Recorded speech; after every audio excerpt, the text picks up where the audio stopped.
ola hi trôi bùi sao lòng val chuồn vò jam liền à oh mình bùi veng à khó xả tu này tu này hiền body fit anh tin hả body fitness thì hiền Mizoram mà pathum na anh hiểu mà à kan lom puya hemi channel VNS channel po hiền lom puya em mà chuan khotlang pun kan lom puya chumi a chona chan thin hi kan bo banga han soi vak ngai na ka thelawa eta hian pa beng vadeu mai upa si van lang ve na BCM tol society e ani hi tiang lam pang he a ngai ne he fe riwa e a chan thin hi kan nge zo na ni pa phong he hi react na min lo ngai sak ve ro e kan thiet kan thiam tokin chuan anh này phụ về này thì cái này giọt lúc ồ chăm gì này thì mình phụ về là một khó sắp rồi ồ hey anh ấy mình là số tao rồi à chuan hành sới bọt anh xin hành sới tốt từ cần khách gì là vậy tăng phá sẽ đi lâu chăm liền à anh ấy trôi bị sao mình bị về mà đi à apa hi puja several tin hi ma anu lang nun moi an pa u bera ni a tang bal fel tak ni in aizo lama son college sakal me ka ti chuan college kal pa hian ji ma te akal thina hun liam ta de wa khan metia fitness rampum huwa bin ti siang na te po hian alo tel ve to thina a ber te chu han ni lo ma se asang po la te thina tun tum 2024 LPS na Mr. sang ni something pali tan an thanga chu da chuan alo tel ve a ni zana khan a moran boga hei tu lai a icon in min chi ne em lai hian kan ngai vel luk tuk lo pun ka fia amaro chu chama kan ve tang wal fel atil ve bang hian ke ma lam te pokhan ka lo thir ve a ni zana khan top 30 na atil ti po kha ka fia thil pui mo wangin ka leng chu zu ka ho vele ka ena ta le chu nei show lai de pokan nang mana alo mo ko pin ka fia ti chuan Mr. sang hi som hi pali contestant in ti siak tam tak zinga bathum na tin hun kha hau ta ni chu alo pui omin ka fia pakhat na te khang te ka chuan pum lang te po lo tam deuh to a tum danga te pon lo tel to thin kha ni ani kuma po winner ni tho kha ni a ani pathum nan ni thei kha a chuan omin ka fia tin ama sim a fitness ani boka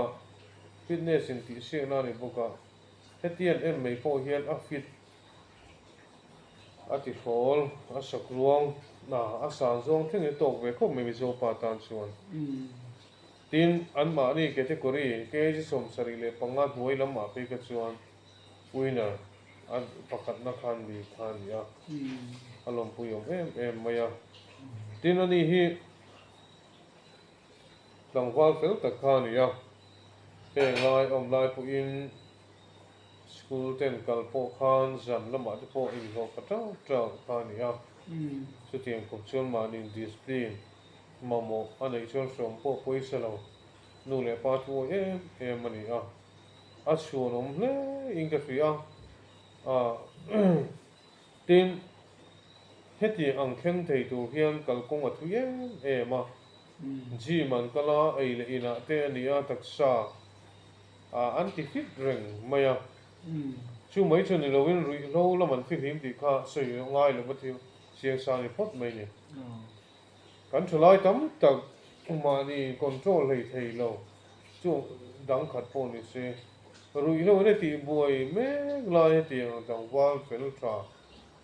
cái này thì cho bị sao ni po thì mồm đấy cái gì à ama po hi cái chuông khúc mày tin xuyên khan à chung ông bận thì personal lệ winner thế chứ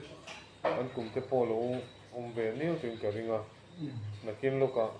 anh po hi thì anh đi zel chuan Mister anh đi mấy hi cái bị gì vô cả du sang cái te po kan là na tin có tang te po hiền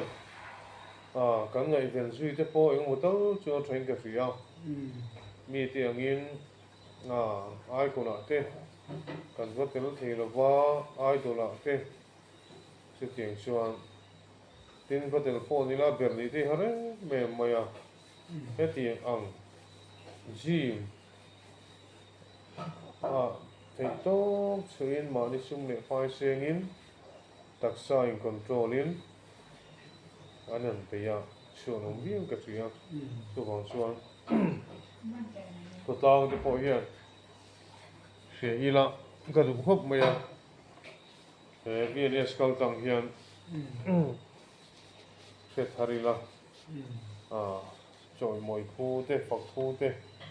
cần pha tô cần lâu chọi mồi về thế cần lâu trăng lồng về thế thì chủ là tin phu này có phim mày chẳng vào hay dùng gì à và thùng na tiền hùn hàn hậu thì thế cái sự mấy lỗ em mình zo mình phim gần tâm to này nuôi sống nên ra cái nông tổ xuống luôn nung phê chuan nuôi sống bằng thế vài hộ dùng nên phê chuan căn tiếng tổ mới thấy chút tiếng cả là chuan thế thì lại rồi quý có chừng cái tập cả là lâu xe liền cả cần công tiếng này tụi in mà ai in control đàn thế ai zoom thế nó thế tụm ru nó thế cả tay mà nó thế cả rồi quý cái gì à sự còn chỉ cần trả lại cái bộ hiện thì em tôi đi làm tiền sống nó thằng mình cái tu cái bộ này sẽ là mi tiếng cái cần thì thầy về này cần tụm xuống thì thế anh đi rồi thằng sẽ là hay state level at from mi cần là này muốn mày à thì là hay mình đại rồi cái bộ boxing LPS profile đại tu tu mà em ai lần đó nghe đón lâu cái lâu vậy mi thì from mi thì về trong chuẩn ở đâu vậy lộ tin đó cái bộ lâu chẳng phong thủy nào để cho mà tuân thủ mà nó nằm tới hi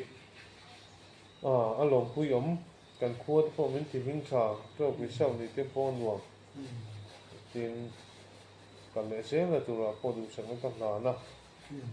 thì này làm khua thì xây xí la thì sẽ là thà về xí la thà lại yên tôn ta nu để ba thu oi và thiên thủy mi tại mặt ta ni zel tu ko in thế business cần tăng hiền cần lòng vui rualin đủ sản là cái bộ cần là na thu rồi cái bộ này về thì anh lalpa chỉ nu để ba thu oi tăng tan thiểm na tại mà này cái bộ này zel tu bộ cần sao về đủ nghe nghe này do nó phảiเป็นจอดรถunaวันอุปเบรันที่อันนี้นี่แหละ เนี่ยอุณาหิมีปานีร์อันเดียปัทุมมันมาดีที่อุปเบรนี่อุณาจริงอ่ะเชียวอ่ะผมจะที่กับเราเชียงตัวเชียงเนาะเศร้าตีเชียงช่วงนี้เลยอามาฮีอาตุนเขาหุ่นอาโปฟุตบอลเพลย์ชัตกันเรียนที่อันนี้นี่จังหวะเฟลในฟิล์มไว้แล้วมีข้าในฟิล์มช่วยมันคอนโทรลตัดบุกอ่ะเชิญแล้วนะชาข้าเนี่ยหนังสือข้าให้กี่ข้อจะฉันขัดช่วยมาเห็นหากันผมก็กันขัดเองที่ข้าจางก็ถึงนู้ว่านานพอเลยได้ไปช่วยอันช่วงก็ถึงเมื่อต้องไปช่วย anh mong khát thì lúc tụi cái mà một lúc tụi cái này xuống rồi mà xe à tại mà nó hình phim khát anh thì cho chi nó đừng mẹ tụi bảo chơi cái tiếng ngon thêm cái gì là đâu bây giờ à thổi lên lại cái thổi cái tiếng nó sống này thì à làm rất mày nên là để cần cho cái sau bằng val cam biển còn kinh thì cái bà sư vẫn lưu về đi xuyên tuôn xuống sơ trình mía sấy phía saka còn kinh sơ lâu lâu yên sửa đàn lâu gì sửa đàn sơ lâu tấm tập thế còn mình ta kiếm thì cần cái lên lưu ta anh phía tất cả những sợi phía saka lâu nếu mà tuôn nghe helai khotua lại hen nghe lâu hó về lúc tụ tên thì thấy nhìn khua hay thì hắn hó về dốc ông chi tên thì thì sao nè sửa khám đi giờ nó khám anh còn test các cái nó này mày bây giờ phun top tiếng cần không à mà hắn biết nó bộ cái này xuống rồi không sửa chỗ ta có xuống hay biết này skal tăng cái bộ hiện anh ấy hi còn biết là cái bộ hắn trong sẽ là Afans group cái bộ CMN à mà hắn biết popa tin fitness hết thì thì tụi nó xuống ấy lên trả cái bộ ngay thì xung lại phải cái bộ chú mà cần mà một tổ cần này rồi anh ấy cái bộ lồng pui nó đi phá phô mà cái tiếng mà là pui fans group cái bộ hắn xem mà chẳng trên cái bộ hắn zo ta lâu hơn hai đi phê chuẩn cán cổ nó cái bộ yên bên này bằng ba thứ thế này nó lâu xong bộ chú ở thằng viêu mày zo nó bịa làm tôi này na in bên sang bộ cái này hết thì nó mà hắn thì bung bung tủ riêng thì cán đi nó khá và thiên con nó ra rồi frame lâu tấm tập không về thế mà thì youtuber thật là cần để đi hiện cùng bom tên xóm xí là mà là sẽ có đủ khóc mày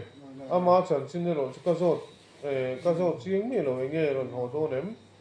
tin xin lại đi bà đi bộ cần chơi rất khát chú bảo xuân tin xuyên khăn hey ai còn tiếp bộ cần anh chị anh khôngมีanh đâu chơi mua ya phát triển khăn đi vào nghiêm cái đi bộ